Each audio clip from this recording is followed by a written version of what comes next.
Bonjour tout le monde, bienvenue à notre santé. Welcome to our health. Aujourd'hui, nous allons parler de l'acide folique. C'est quoi l'acide folique? En fait, c'est un supplément, une vitamine qui est très importante dans la santé, surtout pour le développement du bébé, du nouveau-né. Alors, il aide dans le développement de la colonne vertébrale, du cerveau et puis du crâne. Et le manque de cette vitamine cause beaucoup de maladies, jusqu'à entraîner la mort du nouveau-né. Alors, généralement, qu'est-ce qu'on demande et pourquoi est-ce qu'il faut le prendre? Généralement, des femmes, quand elles sont enceintes, elles ne le savent même pas. On recommande que les femmes prennent l'acide folique 3 mois au minimum avant de tomber enceinte. Bon, alors, madame, mesdemoiselles, si vous vous rendez compte que vous êtes tombée enceinte et vous n'avez pas pris l'acide folique avant, il n'est jamais trop tard, commencez à le prendre jusqu'à la fin de la grossesse. Vous allez me dire, c'est quoi la recommandation? La recommandation, c'est 0,4 milligrammes, je m'excuse, par jour.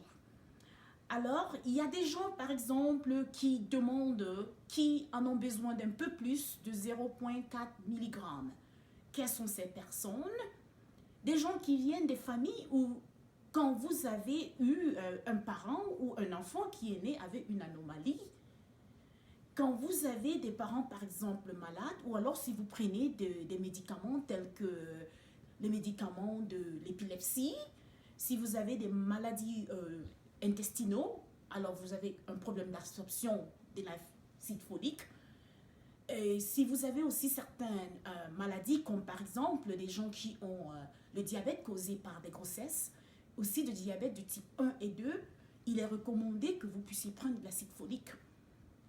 Un parent, par exemple, qui est dans une famille et qui a un bébé qui est autiste ou alors qui a ce qu'on appelle le Down syndrome, alors vraiment recommander aux jeunes filles de cette famille de prendre l'acide folique.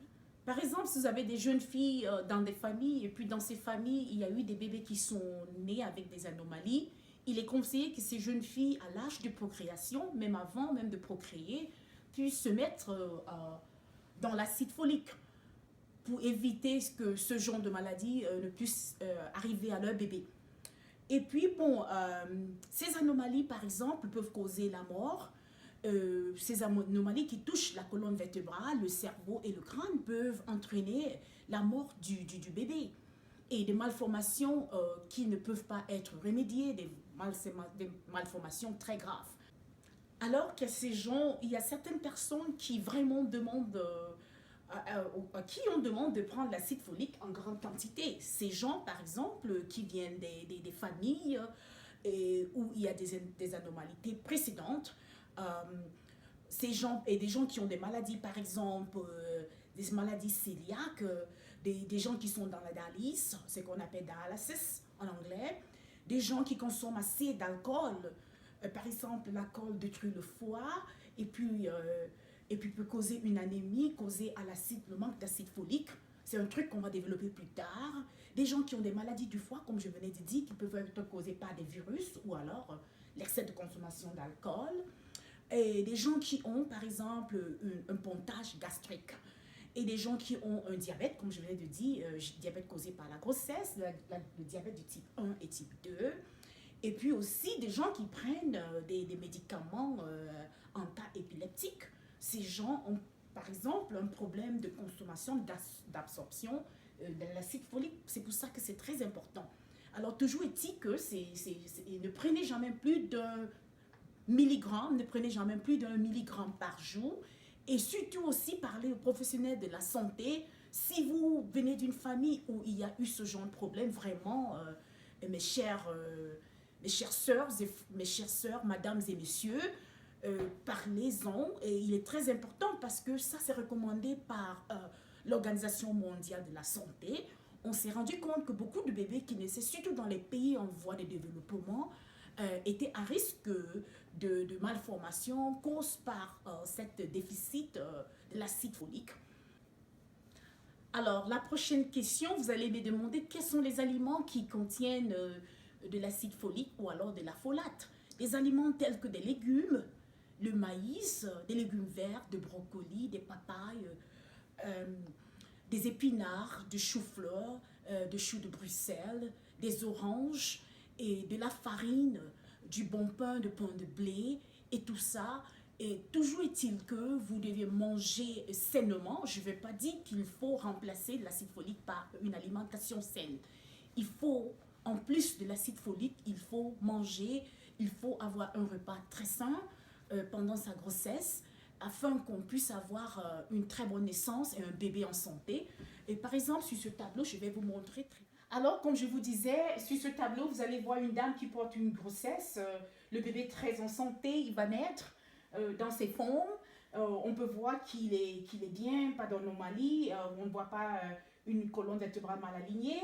Vous voyez des aliments. L'alimentation est très importante lors de la grossesse. Vous pouvez manger de ces aliments. Ces aliments, en fait, contiennent de l'acide folique et de la folate. Et de ce côté-là, sur ce tableau, je vais très vite vous montrer, malheureusement, voilà les maladies que le bébé risque d'avoir s'il y a une carence en acide folique. Comme je le disais, certaines personnes ont un problème d'absorption de l'acide folique au niveau de l'intestin.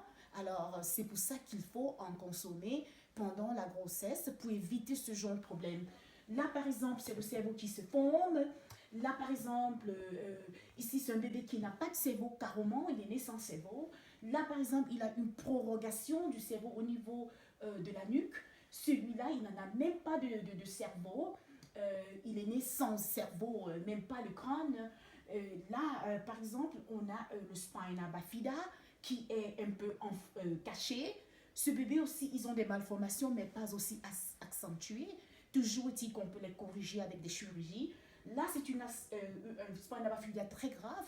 Vous pouvez voir que le nerf, au lieu d'aller au niveau du pied, se propage et va ancrer au niveau du spina bifida, qui en fait, cette inflammation au niveau de la colonne qui s'est formée lors de la formation du bébé. Et puis, ces enfants, généralement, souffrent des pieds, de la paralysie des pieds ou alors de la faiblesse des pieds.